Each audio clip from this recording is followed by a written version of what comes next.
Hello everyone, this is Raj sir. और आज हम बात करने वाले हैं इम्यूनिटी के बारे में। ओके, तो स्टार्ट करते हैं इम्यूनिटी। तो और इम्यूनिटी क्या होती है? तो देखो, अगर सपोज दैट जैसे कि ये कोई पर्सन है और इसके ऊपर बैक्टीरिया ने अटैक कर दिया, है ना। बैक्टीरिया ने क्या किया भाई, इसके ऊपर अटैक कर दिया।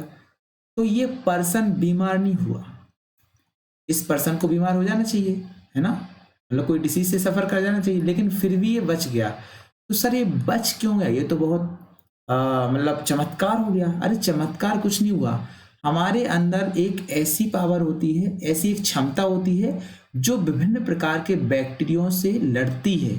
और उसी क्षमता को, उसी पावर को हमने क्या कहा? इम्यूनिटी कहा। समझ गए ना। तो लिखा है the ability of the host, host कहे तो हम लोग, fight of the disease causing microorganism and conferred by the immune system.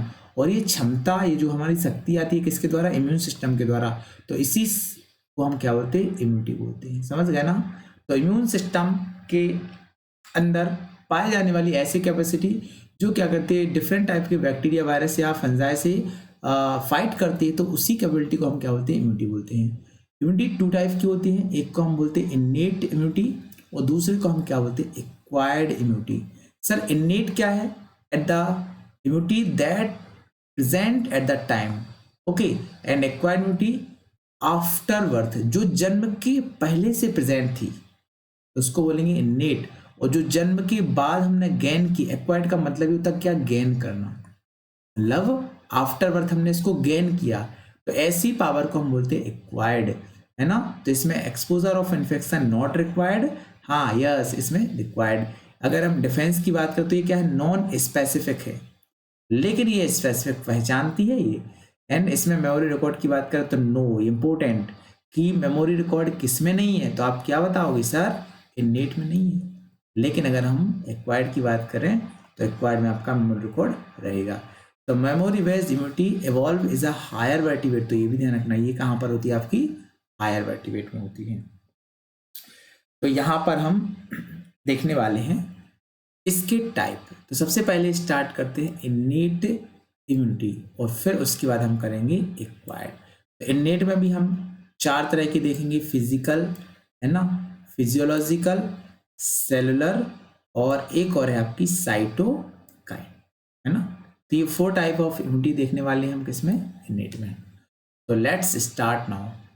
Innate immunity accomplished by providing different type of barrier that entry of the foreign agent। अब देखो, ये बताओ कि suppose that ये हमारी कार है ना। तो हम ये हाईवे पर जा रहे हैं, ये हाईवे है, यहाँ से जा रहे हैं, तो यहाँ पर ये चेकिंग हुई, है ना। तो यहाँ पर चेकिंग रहती तो बैरियर लगा रहता कि नहीं। तो जब तक वो हमारे को चेक नहीं कर लेता है, उसके बाद वो जाने नहीं देता है ना। और इसके बाद ये बैरियर क्या हो जाएगा? ओपन हो जाएगा। और उसके बाद हम क्या कर जाएंगे भाई? यहाँ से रोड क्रॉस करते हुए हम सीधे चले जाएंगे। तो जिस प्रकार से जब यहाँ पर चेकिंग होती है, बैरियर क्या करता है भाई? रोक रहा है। तो उसी प्रकार से हमारी बॉडी भी एक बैरियर का काम करती है, मीन्स स्किन। ये क्या करता है? जैसे ये हमारी बॉडी है ना, और यहाँ पर ये बैक्टीरिया है, तो ये हमारी बॉडी में जाएगा तो ये जल्दी जा नहीं पाएगा, इसको कई हमारे ऑर्गन से सामना करना पड़ेगा, फिर फाइनली हमारी बॉडी में क्या करेगा? ये इंटर करेगा। तो उसी बैरियर को हमको बताना है। तो ये 4 टाइप है ना, फिजिकल, फिजियोलॉजिकल, सेलुलर और साइटोकाइन। तो सबसे पहले देखते हैं कौन सा? फिजियोलॉजिकल। तो फिजियोलॉजिकल में क्या आ जाएगा? हमारा स्किन आ जाएगा, mucus coating of the epithelium lining of the respiratory and gastrointestinal and urogenital tract आ जाएगा, जिसमें अगर हम इसके फंक्शन की बात करें तो prevent entry of microbes. Skin क्या करती है भाई? माइक्रोब्स को हमारी बॉडी में अंदर जाने से रोकती है। ये ट्रैप कर लेती है माइक्रोब्स इंटरिंग द बॉडी, है ना, जो रेस्पिरेटरी ये। तो ये क्या करेंगे भाई? हमारे माइक्रोब्स को हमारी बॉडी के अंदर ट्रैप कर लेंगे ताकि ये अंदर ना जा पाए। फिर फिजियोलॉजिकल की बात करें तो हमारी बॉडी के अंदर, है ना, तो हमारी बॉडी के अंदर क्या भाई? सलाइवा जो माउथ में क्या करती है? एंटी बैक्टीरियल की तरह एक्ट करती है, लाइसोजाइम एंजाइम होता है। तो ये भी क्या करते हैं? माइक्रोबियल ग्रोथ को क्या करते हैं भाई? रोकते हैं। अगर माइक्रोब्स स्टमक में चला गया तो वहां पर HCl प्रेजेंट है, तो HCl क्या करेगा भाई, किल कर देगा माइक्रोब्स को। या फिर अगर हम आँख की बात करें तो आँख में भी क्या रहते हैं, टीयर्स जो रहते हैं, तो ये भी कहीं ना कहीं क्या करते हैं, हमारी फिजियोलॉजिकल या प्रिवेंट करते हैं माइक्रोबियल ग्रोथ को। क्योंकि जब हम गाड़ी चलाते हैं तो गाड़ी चलाते टाइम हमारी आंखों में कोई इंसेक्ट आ जाता है, तो उसकी वजह से क्या होता है कि हमारी आंखों से आंसू निकलने लगते हैं। सर ये आंसू क्यों निकलने लगते हैं? क्योंकि यहाँ पर होता है lacrimal gland. Okay, lacrimal gland यहाँ पर प्रेजेंट रहता है, लैक्राइमल ग्लैंड यहाँ पर प्रेजेंट रहता है। तो हुआ क्या, जैसे ही हमारी आंखों में इंसेक्ट गया तो इसने क्या कर दिया, लैक्राइमल ग्लैंड को क्या कर दिया, स्टिमुलेट कर दिया। और जब ये स्टिमुलेट होगी तो इसकी वजह से यहाँ पर फ्लूइड का सिक्रेशन बढ़ जाएगा, तो उसी को हम क्या बोलते हैं, टीयर्स बोलते हैं। तो ये आंसू निकलना जरूरी है, क्यों? ताकि ये जो आपका ये फॉरेन पार्टिकल ही हमारी बॉडी के अंदर, मीन्स हमारी आंख के अंदर ना जाए, तो ये आंसुओं के मीडियम से इसको बाहर निकालते हैं। सेलुलर की बात करें तो PMNL है ना, पॉलीमॉर्फोन्यूक्लियर ल्यूकोसाइट है ना। तो ऐसे समझते हैं ये टाइप ऑफ WBC होती है आपकी neutrophils, monocyte, macrophage, natural killer cell, तो ये लिम्फोसाइट है। तो ये सारी ही क्या आपकी WBC है। और आपको पता है कि WBC किसका काम करती है, डिफेंस का। किसका काम करती है, डिफेंस का। तो ये phagocytic microbes and destroy of the microbes, तो ये डिफेंस का काम करती है, मीन्स रक्षा करती है। फिर एक और आता है आपका साइटोकाइनेसिस में इंटरफेरॉन, तो ये बहुत इंपॉर्टेंट है ना, इसको 10 स्टार लगाना, इंपॉर्टेंट आ सकता है एग्जाम में। तो इंटरफेरॉन क्या होता है, इसको समझ लेते हैं। देखो इंटरफेरॉन की समझने के लिए मैं क्या करता हूँ, यहाँ पर 5 सेल बताता हूँ, ठीक है ना। तो यहाँ पर 1, फिर उसके बाद 2, 3, 4 और ये 5। अब देखो जो ये बीच की सेल है, तो ये क्या है, वायरस इन्फेक्टेड सेल है। ये क्या है आपकी, वायरस इन्फेक्टेड सेल। तो ये क्या निकालती है, केमिकल निकालती है, और उसी केमिकल को हम क्या नाम से जानते हैं, इंटरफेरॉन। उसी को केमिकल को हम क्या बोलते हैं, इंटरफेरॉन। तो इंटरफेरॉन ये निकालती है ना। तो इसने केमिकल निकाला, उसका नाम क्या है, इंटरफेरॉन। तो ये इंटरफेरॉन क्या करेगा, ये प्रोटीन होता है।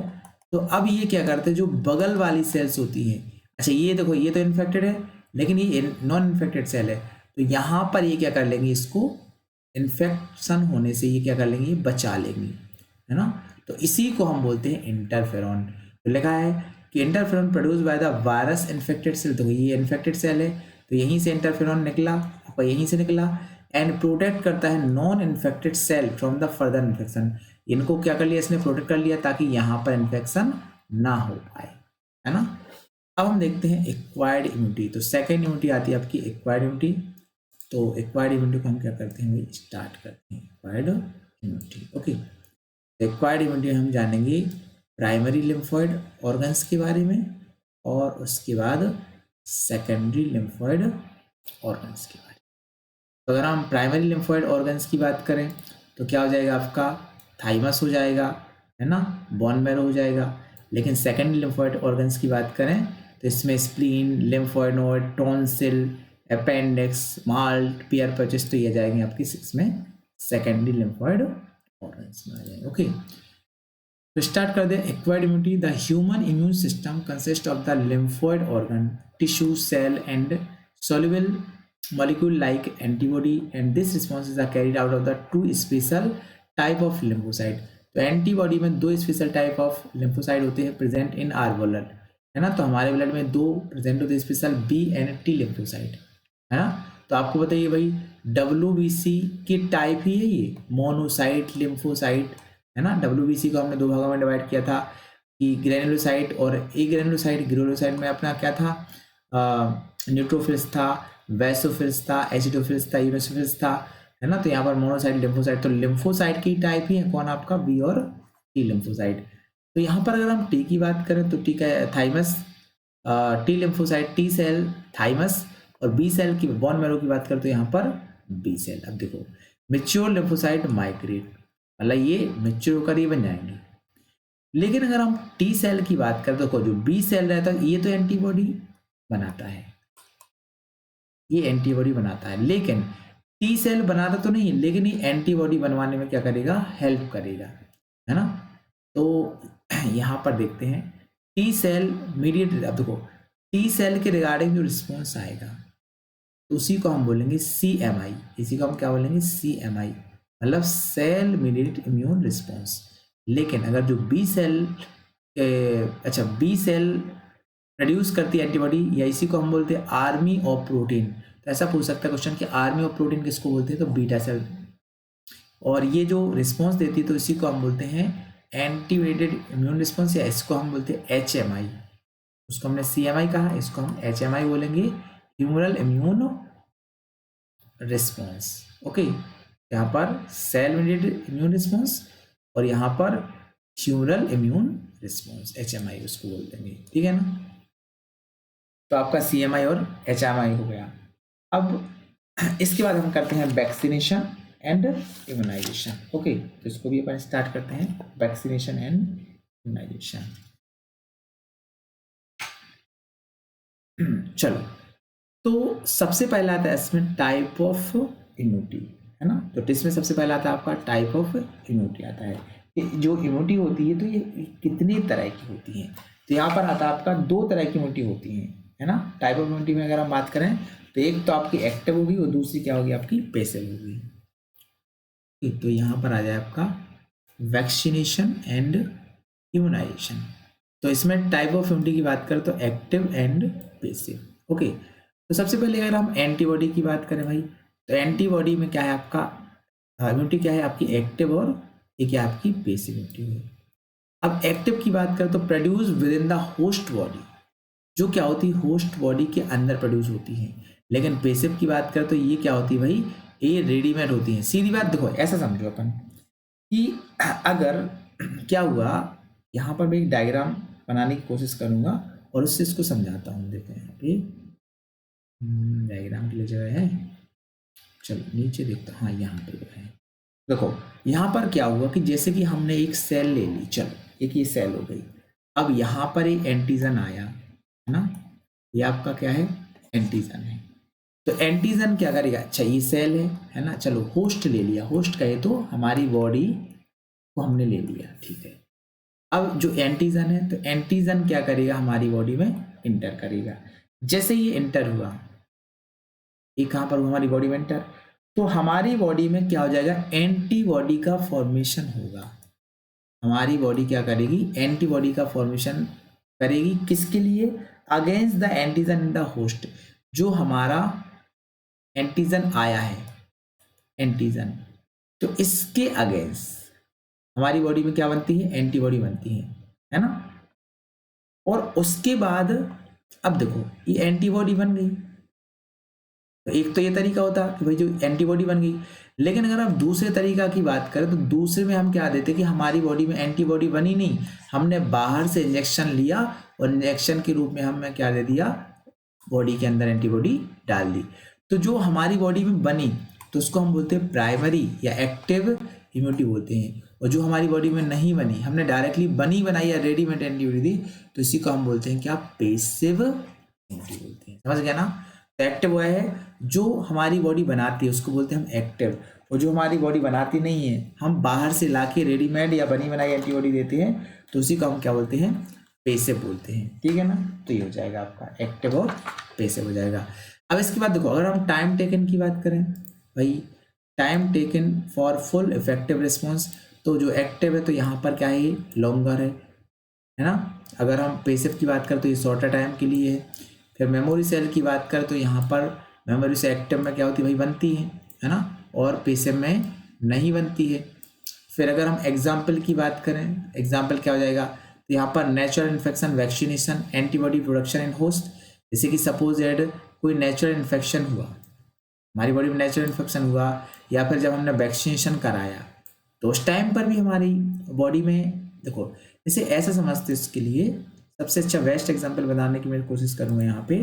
इसके लिए हम क्या करते हैं, अभी देखो रिसेंटली क्या हुआ भाई, हमने वैक्सीन लगाया, रिसेंटली हमने क्या किया, वैक्सीन लगाया। देखो एक अच्छा सा डायग्राम बना लेते हैं सामने, ये अपना हो जाएगा भाई, टिंकू हो जाएगा, है ना। अभी कोरोना का टीका लगाया है ना, हमने वैक्सीन लगाया, ठीक है ना। तो ये इंजेक्शन है और हमने इसमें वैक्सीन भर के और इसको लगाया। तो जो वैक्सीन होता है ये है क्या, तो इसमें क्या करते हैं हम, वैक्सीन क्या है, यह एक तरह का सस्पेंशन होता है जिसमें एटीट्यूड पैथोजेंस होते हैं। जिसमें क्या होता है आपका एटीट्यूड पैथोजेंस, या इसी को हम बोलते हैं वीकेंड पैथोजेंस, मतलब कमजोर पैथोजेंस होते हैं, और जिसको हम क्या करते हैं भाई, बॉडी के अंदर डालते हैं ताकि बॉडी के अंदर क्या हो, एंटीबॉडी बने। ठीक है ना।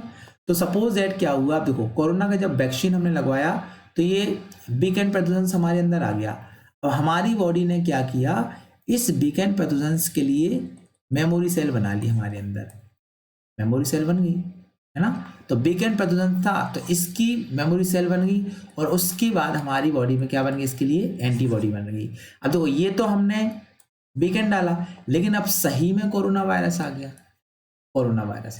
तो आपको तो पता है, देखो वीकेंड हमने जब वैक्सीन लगवाई तो एंटीबॉडी हमारे अंदर बन गई, और जब कोरोना वायरस रियल वाला आएगा तो एंटीबॉडी क्या करेगी, कोरोना वायरस जैसे एंट्री करेगा तो एंटीबॉडी क्या करेंगी, इस कोरोना वायरस को क्या कर देंगी, किल कर देंगी। क्या कर देंगी, इसको किल कर देंगे। यही तो हम चाहते थे, तभी तो हमने ये वैक्सीन लगवाया। ऐसा तो नहीं कि हम ये स्मार्टली तरीके से जा रहा है और इसको वैक्सीन लगवा रहे, नहीं नहीं, ये किसना इसका कुछ ना कुछ क्या है भाई, पर्पस है, इसीलिए हम ये वैक्सीन लगवा रहे हैं। ओके, तो समझ रहे ना। तो ये हमारी बॉडी में एंटी बनवाई जा रही है।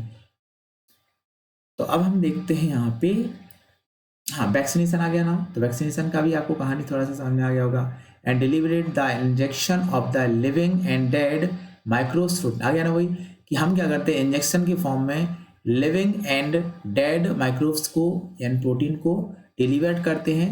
और अगर हम बात करें पेसिव इम्यूनिटी, तो इसमें क्या करते हैं, देखो पेसिव इम्यूनिटी क्या है, जो हमारे अंदर बनी बनाई इम्यूनिटी है ना।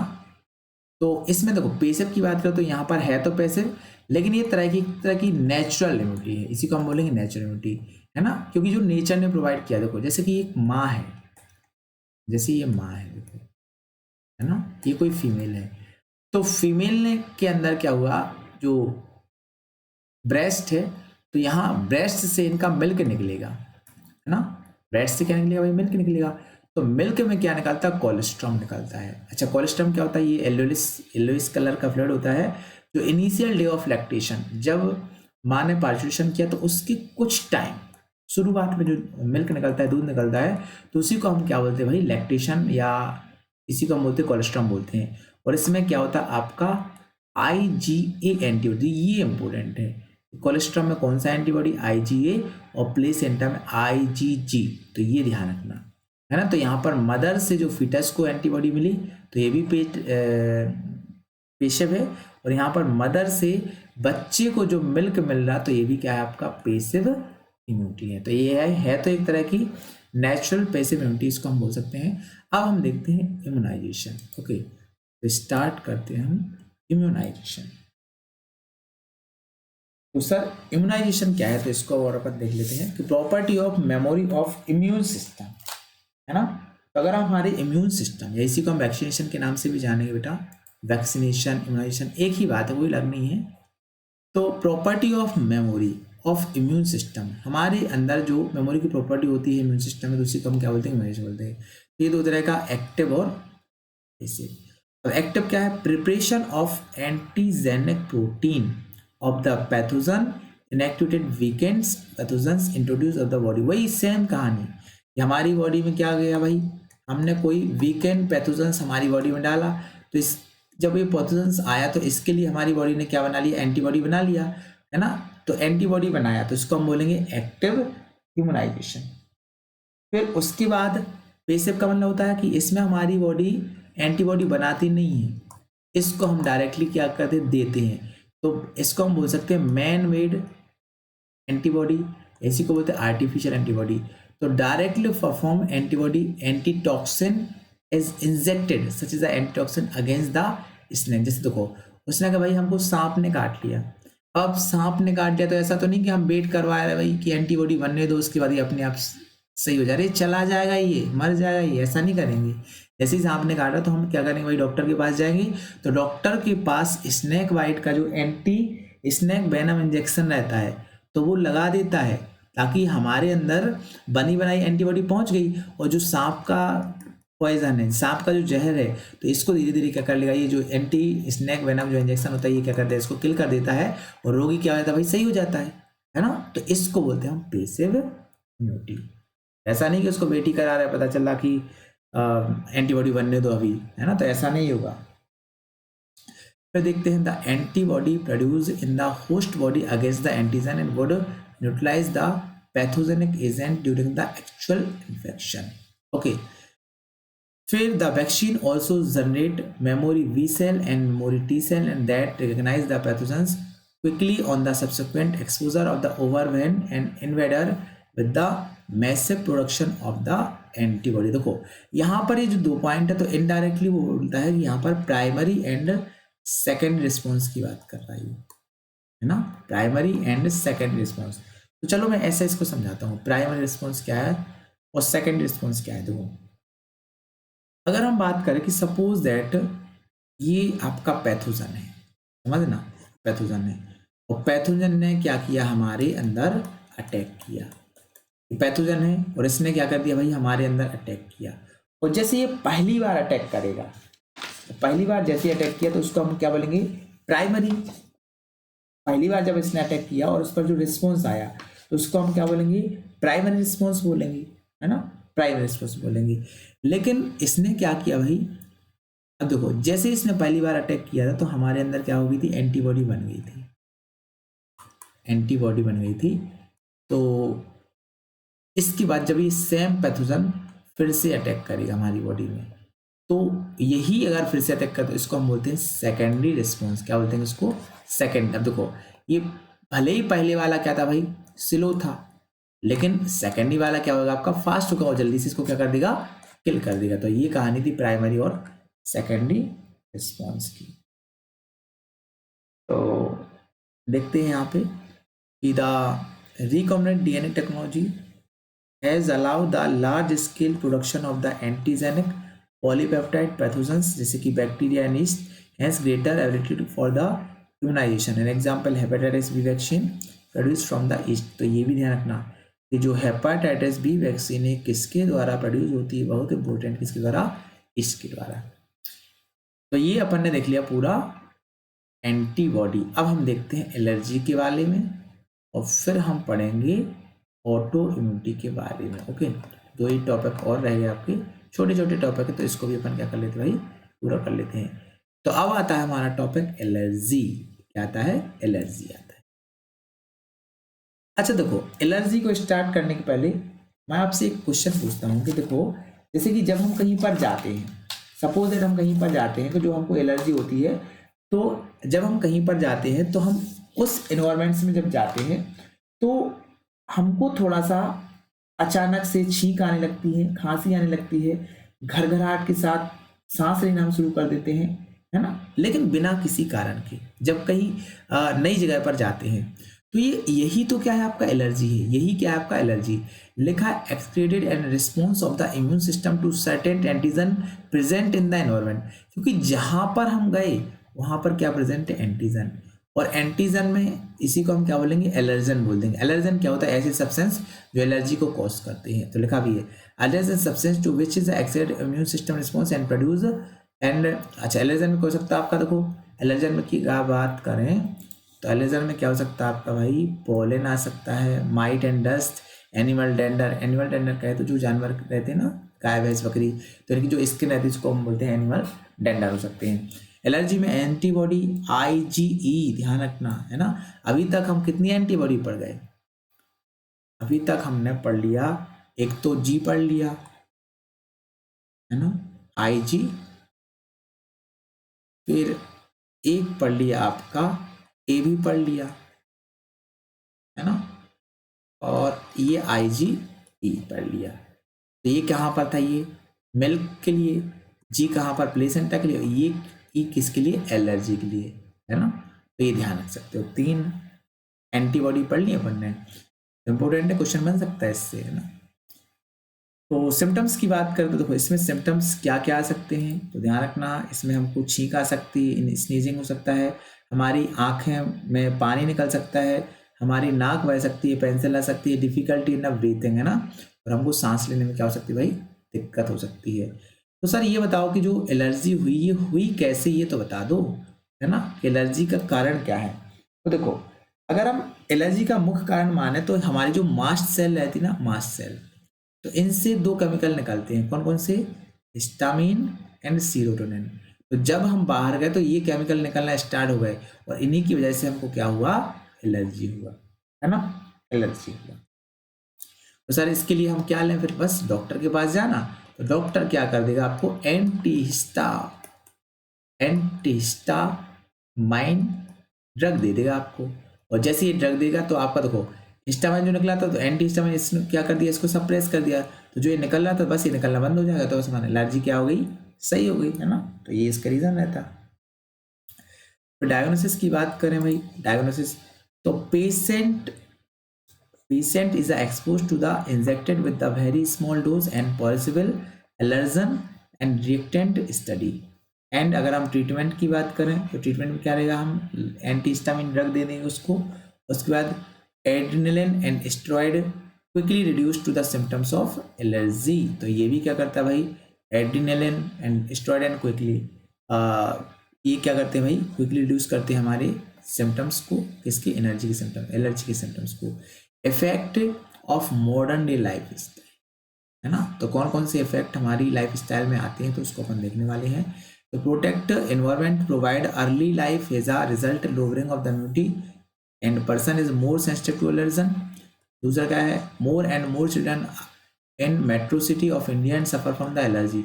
उन्होंने कहा कि देखो आजकल हम क्या होते हैं भाई, बहुत आरामदायक कंफर्टेबल लाइफ जी रहे हैं, है ना, हमको कभी धूप में निकलना नहीं, तो हमारे अंदर जो हमारा इम्यून सिस्टम है तो कहीं ना कहीं जो पावर है ये लॉस ही हो रही है ना। तो जो मेट्रो सिटी के लोग हैं तो ये इस जो बच्चे हैं ये ज़्यादा सफ़र कर रहे हैं, है ना। अस्थमा की बात करें, due to more sensitivity of the environment, तो ये भी इसका कारण है। तो ये इसके कुछ कारण बताएं।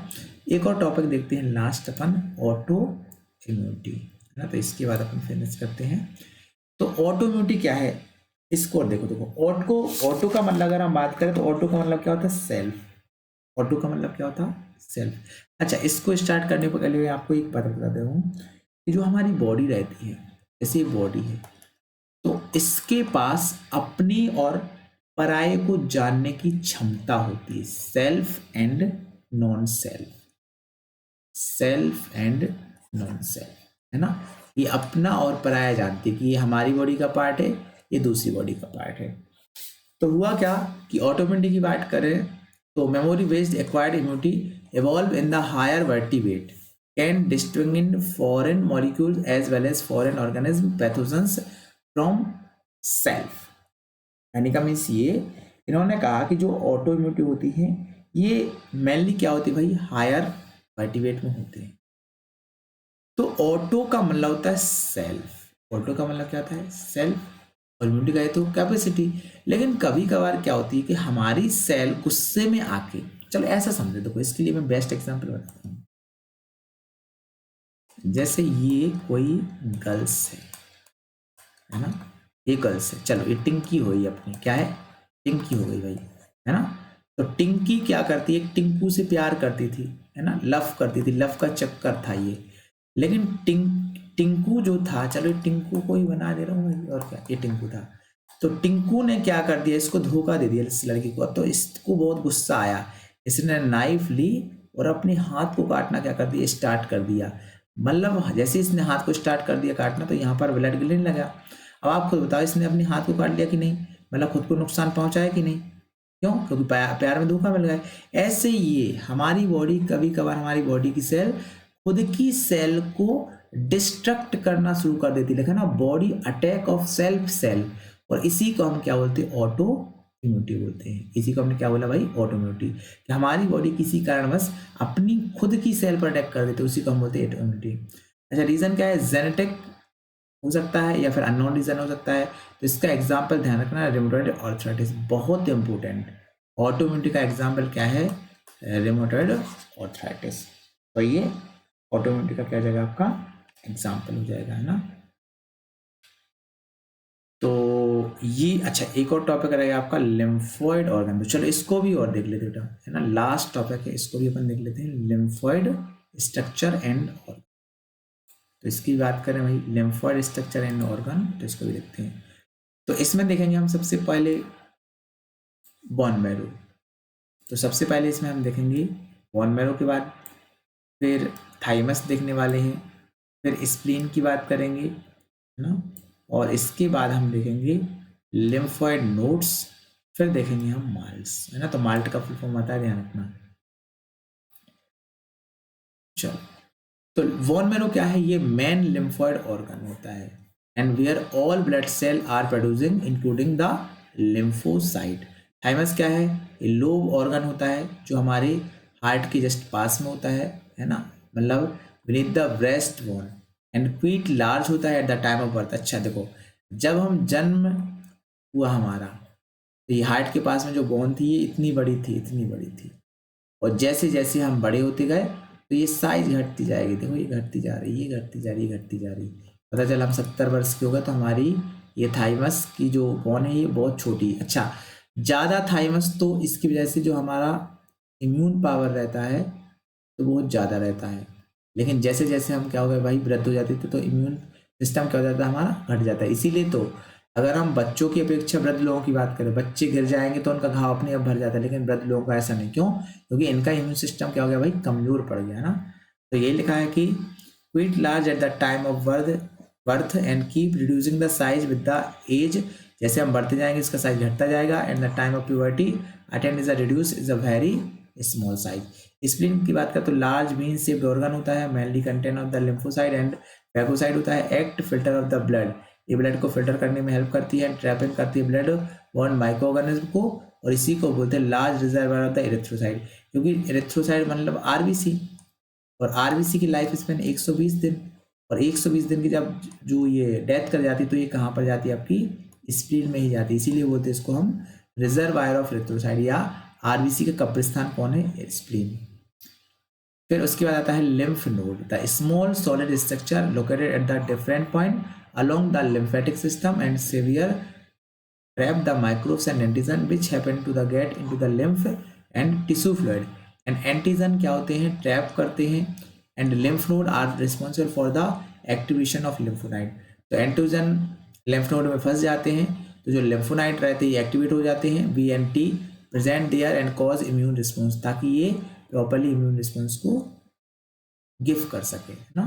माल्ट का फुल फॉर्म ध्यान रखना है, mucosa associated lymphocyte lymphoid tissue. तो ये located within the lining of major tract, जैसे कि रेस्पिरेटरी ट्रैक्ट में, डाइजेस्टिव ट्रैक्ट में, यूरोजेनेटर ट्रैक्ट में, है ना।